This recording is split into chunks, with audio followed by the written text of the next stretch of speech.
यह प्रश्न केवल राजर्षि परीक्षित का प्रश्न नहीं, अपितु जितने शरीरधारी हैं सबका प्रश्न है कि मरने वाले को क्या करना चाहिए।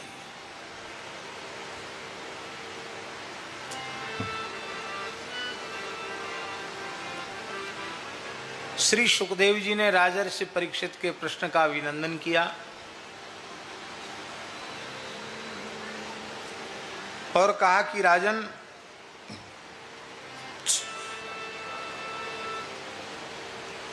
आपके इस प्रश्न में संपूर्ण संसार का हित समाया हुआ है। ऐसे प्रश्नों का आत्मवेत्ता पुरुष, ब्रह्मवेत्ता पुरुष अत्यंत आदर करते हैं।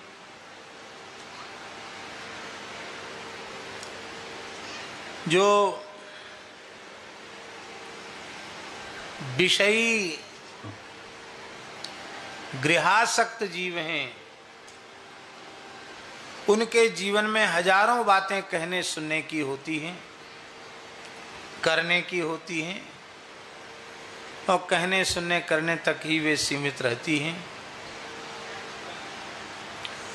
उनको आत्म कल्याण के संबंध में विचार करने की फुर्सत ही नहीं है, अवकाश ही नहीं है कि भगवान ने हमें मनुष्य किस लिए बनाया है, मनुष्य जन्म का अंतिम फल क्या है, इस संबंध में विचार करने का अवकाश उनको नहीं है।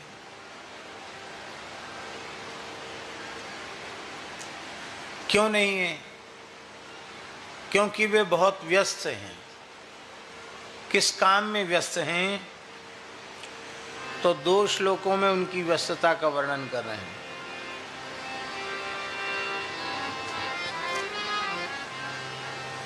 निद्रया ह्रियते नक्तम् व्यवायेन च वावयः दिवाचार्थे हया राजन् कुटुम्बभरणेन वा देहापत्य कलत्रादिस्वात्मसैन्ये स्वसत्स्वपि तेषां प्रमत्तो निधनं पश्यन्नपि न पश्यति। नक्तं निद्रया ह्रियते। उन भगवान से विमुख प्राणियों की रात्रि सोने में व्यतीत हो जाती है। निद्रा देवी उनके रात्रिकालीन समय की चोरी कर लेती है, अथवा विषय भोग में रात्रि व्यतीत होती है।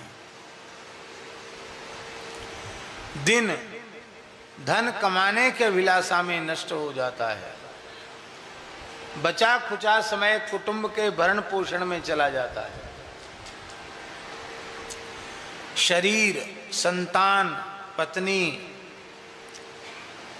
घर मकान, खेती आदि संसार के जितने पदार्थवान हैं सब नाशवान हैं। असत्सु अपि, ये सबके सब विनाशी हैं, लेकिन इन्हें भोगने में वह इतना मतवाला हो जाता है कि निधनम पश्यन्नपि न पश्यति। अपने अत्यंत निकट संबंधियों की मृत्यु को देखकर भी अपनी मृत्यु को भूला रहता है। यही कारण है कि उन्हें अपने संबंध में सोचने का अवकाश नहीं। यदि वे अपनी मृत्यु का स्मरण करें तो उन्हें जरूर अपने संबंध में सोचने के लिए मजबूर होना पड़ेगा। भगवान ने हमें मनुष्य किस लिए बनाया? मनुष्य जन्म का चरम फल क्या है? और क्या मनुष्य जन्म के चरम फल की ओर हमारे पग बढ़े हैं? हम कितना चले हैं उस पथ पर? इस बात पर उन्हें विचार करना होगा।